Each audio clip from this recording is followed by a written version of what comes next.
集走向世界，帶大家去到紐西蘭睇睇當地嘅華人新秀歌唱大賽。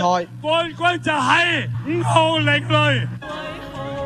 除咗參賽者，嘉賓安德尊、袁彩雲、林峰同書圈自搶鏡。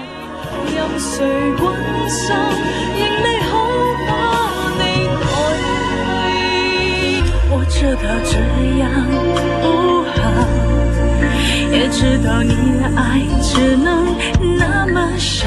願一天中聽着歌聲與風人。阿黃通常講咩對白㗎？遺留的痛讓我好過。今次嚟Auckland 咧，咁啊感受非常之好啦，因為好熱鬧。咁今日就同啲 fans 一齊見面，咁陣間我哋仲會表演唱歌添㗎。兼且會玩遊戲啊！我覺得咧啲 fans 咧就好熱情啊，尤其是女性添啊。比我想象中熱情好多，因為感覺紐西蘭咧會係啲人會靜啲啦，好斯文啊，好係啦，好保守啲嘅。咁但係其實唔係嘅，唔係嘅，係熱情嘅。係啊。